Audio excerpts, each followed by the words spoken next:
गर्मी में गरीब बहू का झरने के बीच ससुराल। दोपहर की कड़कड़ाती गर्मी में कुसुम सुमन आंगन में उपले बना रही थी। बाप रे बाप जेठानी जी, आज की ताबड़तोड़ गर्मी ने बाकी दिन के रिकॉर्ड तोड़ दिए हैं। जमीन तो जैसी आग फेंक रही है, हवा में भी थोड़ी ठंडकपन नहीं है। इतनी गर्मी में लू खाकर उपले लगाने से अच्छा तो थोड़ा मौसम ठंडा कर देता तो 3-4 बजे से शाम के उपले पात देते।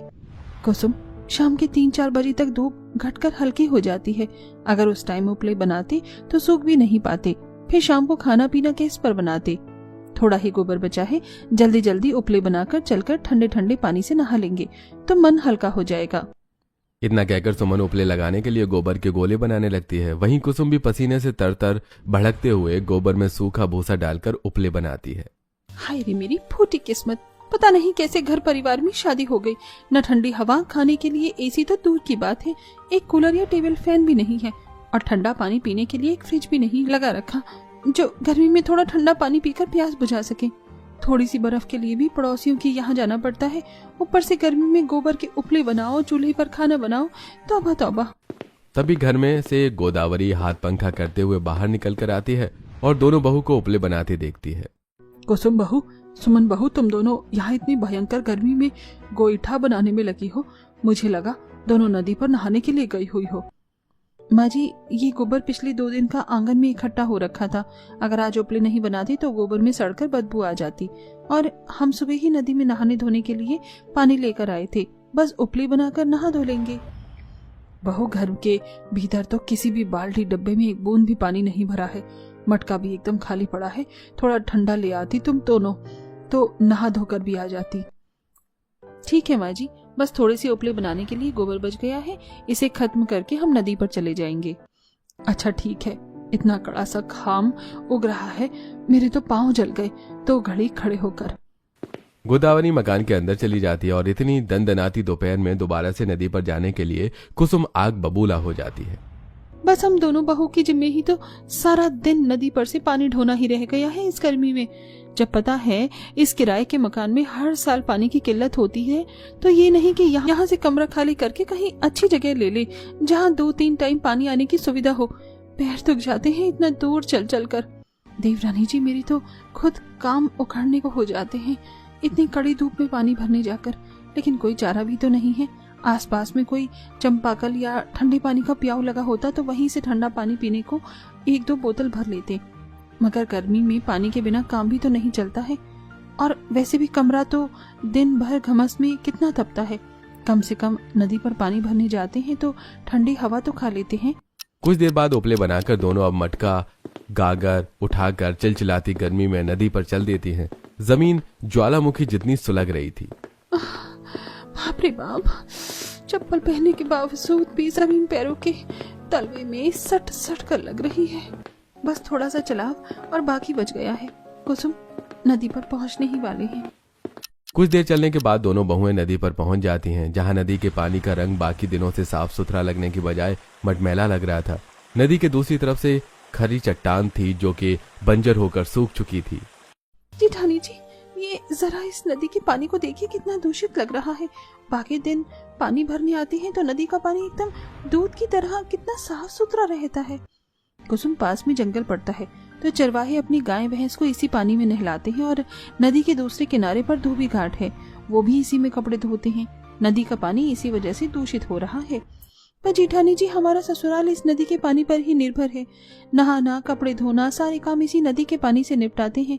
अगर इस नदी का पानी भी गंदा हो गया तो गर्मी में बगैर पानी के हमारा गुजारा कैसे चलेगा। नदी के पानी को गंदा देखकर दोनों बहुएं चिंता में आ जाती हैं। देवरानी जी, फिलहाल के लिए तो इसी पानी को मटके में भर लेते हैं। इतने मीलों दूर चलकर नदी पर पानी भरने के लिए आए हैं। घर चलकर चूल्हे पर उबालकर प्रयोग करना पड़ेगा इस पानी को। पर जेठानी जी, इस नदी के किनारे तो कितनी हरी हरी काई जम रखी है। नदी के थोड़ा बीच में थोड़ा साफ सुथरा कलकल पानी बह रहा है, इसमें से भरते हैं। दूषित पानी में नदी का बुरा हाल देखकर दोनों बहुएं गागर मटका लेकर गहराई में उतरती हैं, जहां उन्हें वो खरा चट्टान एकदम पास से दिखाई देती है और दोनों को ठंडकपन का एहसास होता है। जेठानी जी, ये चट्टान पास से देखने में एकदम जिंदा लग रहा है ना। देखिए ना, चारों तरफ कितनी हरियाली है। ऐसा लग रहा है जैसे अभी के अभी इसमें से झरना फूट निकलेगा। कुसुम, झरने का पानी पीना हमारे नसीब में नहीं है। वैसे मैंने एक बार झरने का पानी चखा है।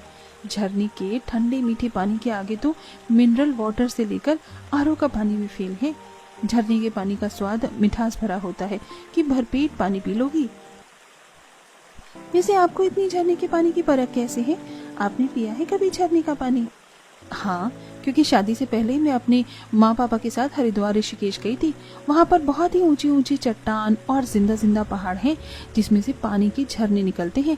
वहाँ के आवासीय लोग ज्यादातर झरने का पानी बेचकर एक एक बोतल 50-50 रुपए में बेचते हैं। खूब अच्छी बिक्री है उनकी। हमने भी एक बोतल खरीदा। और इन झरनों की एक खासियत होती है, जहाँ से भी गिरते हैं वहाँ जरा सी गर्माहट का नामो निशान भी नहीं होता।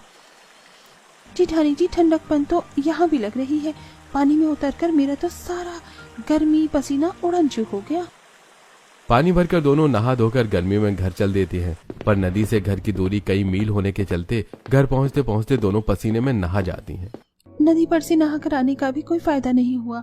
घर आते आते पसीने में तर हो गई।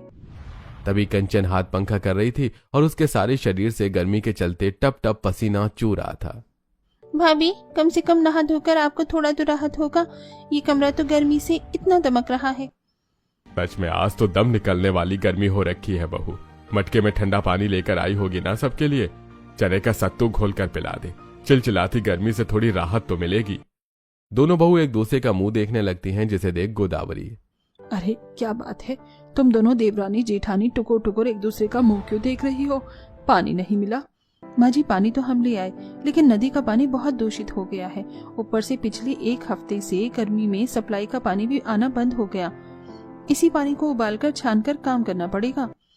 कोई नहीं बहू, वैसे भी हम कच्चे इलाके में रहने वाले गरीबों को मीठा स्वच्छ पानी कहाँ मिल पाता है। केवल ठंड के मौसम में सप्लाई का थोड़ा साफ पानी आता है, वरना बरसात में काई जैसा जमा जमा पानी आता है और गर्मी में वो भी गुल हो जाता है। तभी मुन्नी चिंकी मुंह फुलाते हुए, इसका मतलब आज हमको ठंडा ठंडा स्वादिष्ट पानी पीने को नहीं मिलेगा? नहीं चिंकी बिटिया, मटके का पानी बिल्कुल भी ठंडा नहीं है और साफ भी नहीं है। कोई बात नहीं मम्मी, हम बबीता आंटी से बर्फ मांग कर ले आते हैं, फिर आप सबके लिए सत्तू बना देना। बहू, बच्चों को बर्तन दे दे। बबीता से बर्फ मांग कर ले आएंगे तो थोड़ा गला गीला कर लेंगे। माँ जी, बार बार पड़ोसी के यहाँ बच्चों को बर्फ मांगने भेजना अच्छा नहीं लगता। पड़ोसी भी क्या सोचेंगे? अरे बहू, कुछ नहीं सोचेंगे। थोड़ी सी बर्फ की ही तो बात है। परसों जब हमारे घर में गट्टे की सब्जी बनी थी तो वो भी तो मांग कर ले गई थी। बात बराबर है। जेठानी जी, मम्मी को समझाने का कोई फायदा नहीं, क्योंकि उनके कान पर जू भी नहीं रेंगने वाला।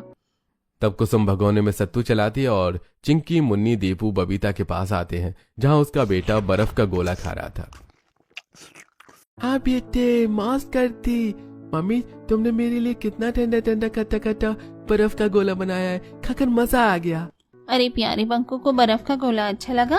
और खाओगे? मैंने खूब सारी जमा रखी है और रात में डिनर में और स्पेशल ठंडी चीज मिलेगी खाने को। मैं समझ गया, आपने मेरे लिए आइसक्रीम जमाई होगी। आज तो डिनर में बड़ा मजा आएगा। बेचारे तीनों बच्चे ललचाते हुए बंकू को बर्फ का गोला खाते देखकर पूछते हैं, बंकू, बंकू तूने ये बर्फ का गोला कहाँ से खरीदा? हमको भी खाना है। बंकू तीनों का मजाक उड़ाते हुए, ओए बुद्धू, ये बर्फ का गोला मैंने खरीदा नहीं, बल्कि मेरी मम्मी ने घर पर फ्रिज में जमाया है। तू भी खाएगा क्या? हाँ, थोड़ी सी खिला दे, मुझे बर्फ का गोला बहुत पसंद है। ले, फिर मेरा जूठा खा ले। खाएगा? बोल बोल। ओए दीपू, मत खाना, मम्मी किसी का जूठा खाने से मना करती है। बबीता आंटी, आप हमें थोड़ी सी बर्फ दे दो, दादी ने भेजा है। बबीता मुंह सड़ाकर बर्फ देने से मना कर देती है। मेरा फ्रिज क्या फालतू का आ रहा है जो फ्री फंड में मैं तुमको डेली डेली बर्फ जमा कर दूं? नहीं मिलेगी बर्फ। अब चलो फुटो यहाँ से। इतना ही बर्फ का पानी पीने का शौक है तो घर में फ्रिज क्यों नहीं लगा लेते? गरीब कहीं के, उड़ गई ना खिल्ली, अब भागो यहाँ से। टूटे मन से तीनों मासूम होकर रोते रोते घर आते हैं। सुधाकर, पंकज भी उनके पीछे पीछे अंदर आते हैं। क्या बात है बच्चों, तुम तीनों रो क्यों रहे हो? और तुम तो बर्फ लाने के लिए गए थे ना? मैं बताता हूँ। हम दोनों के सामने ही बबीता बहन ने इन तीनों को खूब डांटा है। हम लोग बच्चों को किसी के यहाँ बर्फ लाने के लिए भेजते क्यों है? घर में मटका भी तो है, उसका पानी पीकर गुजारा क्यों नहीं करते? बबीता के बर्ताव का सुनकर गोदावरी को बहुत ठेस पहुंचती है। जरा सी बर्फ देने के लिए इस बबीता ने अपनी जात दिखाई। अब आने दो इसको मेरे दरवाजे पर कुछ भी मांगने। उल्टे पैर नहीं लौटा दिया तो देखना। माँ जी जाने दीजिए, बात को खींचने से कोई फायदा नहीं, पर जितनी तेज तगड़ी गर्मी पड़ रही है हमें भी एक फ्रिज खरीद लेना चाहिए। कुसुम के फ्रिज खरीदने की बात पर पंकज पिनकते हुए, अरे फ्रिज क्या 1-2 पैसे में आने वाली चीज है जो खरीद ले? हाँ, यहाँ हम दोनों भाई को इतनी भयंकर गर्मी में 2 टाइम की रोटी कमाना भारी पड़ रहा है। एक चवन्नी भी अपने ऊपर खर्च नहीं करते। जितनी दिहाड़ी होती है सारे पैसे तुम दोनों को देते हैं ताकि पैसे जोड़कर घर में जरूरत की चीजें ला सकें। अजी बोल तो ऐसे रहे हो जैसे कि लाखों रुपए जोड़ने के लिए दे रखे हो। अभी इसी महीने का किराया भी नहीं जुड़ा, उसमें से भी 1500 रुपए कम है। हम दोनों कितना हाथ खींचकर रसोई का खर्चा चला रही है। अरे बंद करो दोनों मियाँ बीवी अपना कलेश। दर्द के मारे मेरा माथा फटने को हो रहा है। इस मरजानी गरीबी और गर्मी के मौसम ने क्या कम सता रखा है। गोदावरी को गुस्से के मिजाज में देखकर दोनों चुप हो जाते हैं।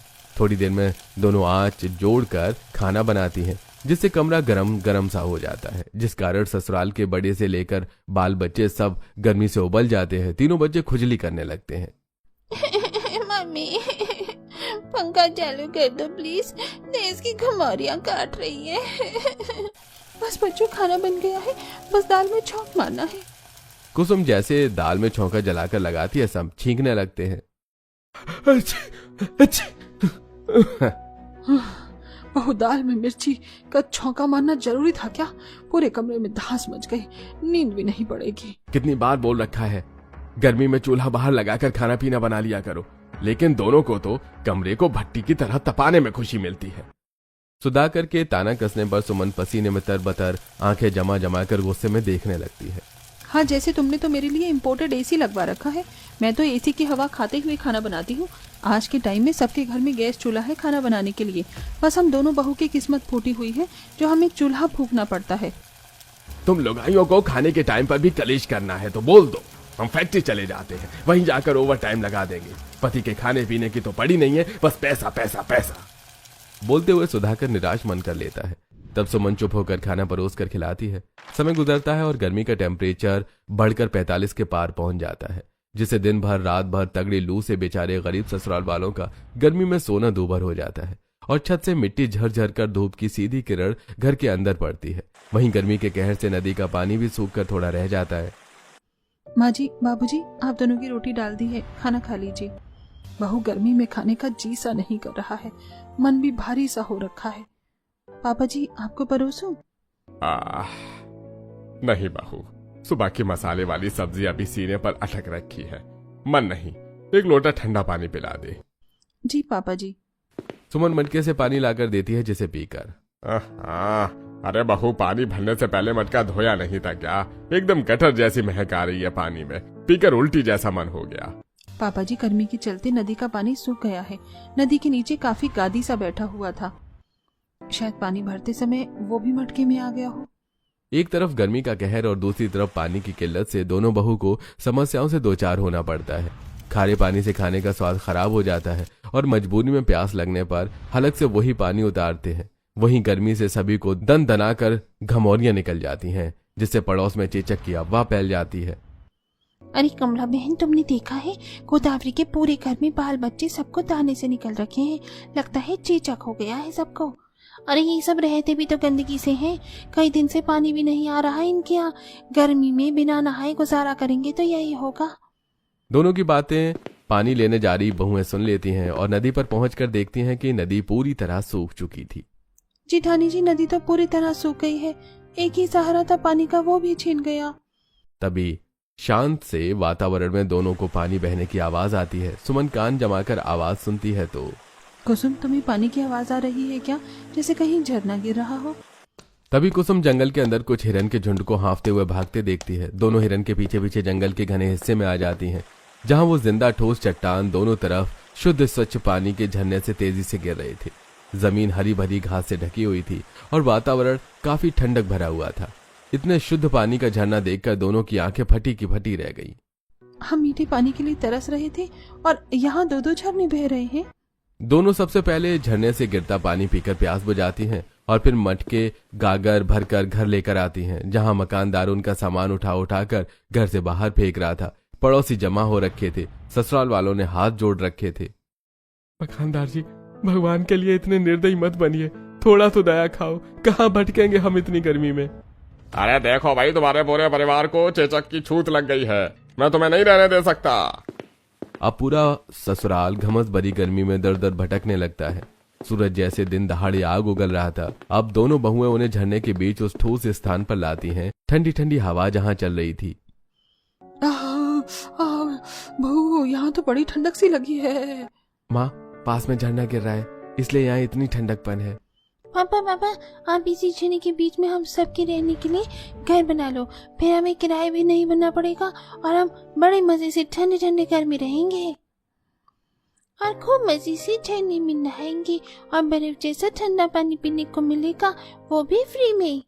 बच्चों का ठंडा झरने के बीचों बीच घर बसाने का आइडिया बाकी ससुराल वालों को भी काफी ज्यादा जचता है। बच्चे ठीक कह रहे हैं, हम यही झरने के पास ही बसावट कर लेते हैं, गर्मी के मौसम में राहत रहेगी और फिलहाल हमारा हाथ भी बिल्कुल खिंचा हुआ है, थोड़े पैसे जुड़ जाएंगे तो किराए पर घर भी देख लेंगे। भैया, इस जंगल में कितने सारे पेड़ पौधे हैं, लकड़ी आसानी से मिल जाएगी, हम लकड़ी लेकर आते हैं, तब तक तुम दोनों सफाई कर लो। दोनों बहू झरने के बीचों बीच उस ठोस सतह को साफ सुथरा करने में लग जाती हैं। वहीं कंचन सूखे फूलों की सहायता से जमी हुई काई साफ करती है और अब पूरा का पूरा गरीब परिवार मिलजुल कर परिश्रम करके लकड़ी घास फूस लाकर 2-3 कमरों का घर बनाते हैं। इसी प्रकार से दोनों बहू के लिए अलग से खाना बनाने के लिए रसोई बिठाते हैं। दोनों बहुएं रसोई की जमीन को मिट्टी से लीप लेती हैं ताकि ठंडक बनी रहे। अगले दिन वैसे पहले एक ही कमरे में खाना पकाना करने में घर कितना तपता था, लेकिन अब तो खाना बनाने के लिए अलग से रसोई और सोने के लिए अलग से कमरे। वैसे ही छाने के बीचों बीच ठंडक भरे वातावरण में खाना बनाने में कितना मन लग रहा है, पता भी नहीं चल रहा कि गर्मी का मौसम है। बहुत झटपट से खाना बना लो, मैंने घास की बड़ी सी चटाई तैयार की है, आज इसी पर खाना खाएंगे झरने के पास। दोनों बहू खाना बनाकर तैयार करती हैं। गोदावरी घास से बड़ी सी चटाई देकर तैयार करती है। दोनों बेटे जंगल से ढेर सारी लकड़ियां काट कर ले आते हैं। अरे भैया, आप इतनी सारी लकड़ी कहाँ से लाए हैं? वो तुम सबको नीचे ढलान पर लकड़ी लेने न जाना पड़े, इसलिए हम काट कर ले आए हैं ईंधन के लिए। अब कुछ देर में पूरा गरीब ससुराल ठंडे गिरते हुए झरने के पास ही चटाई बिछाकर खुशी खुशी खाना पीना खाते हैं। भैया, इस झरने के पानी में कितनी मिठास है, खाने से ज्यादा तो मुझे पानी अच्छा लग रहा है। पापा, फिर आप और बड़े पापा झरने का पानी ही बेच लो, गर्मी में तो पानी की बोतल कितनी ज्यादा बिकती है। चिंकी का आइडिया अब सुधाकर पंकज को बहुत पसंद आता है, जिसे दोनों फैक्ट्री से बहुत सारी खाली बोतल खरीद कर लाते हैं और अब झरने का ठंडा पानी बोतल में भरकर दुकानों पर पहुंचाने लगते हैं, जिससे धीरे धीरे उनकी ठीक ठाक आमदनी होने लगती है, जिससे घर खर्चा निकलने के बाद वो पैसे भी जोड़ते हैं। वहीं दोनों बहुएं झरने के पास की थोड़ी सी जमीन को साफ सुथरा करके अपने खाने के इस्तेमाल के लिए कुछ ताजी हरी भरी सब्जियों की खेती भी उपजाती हैं।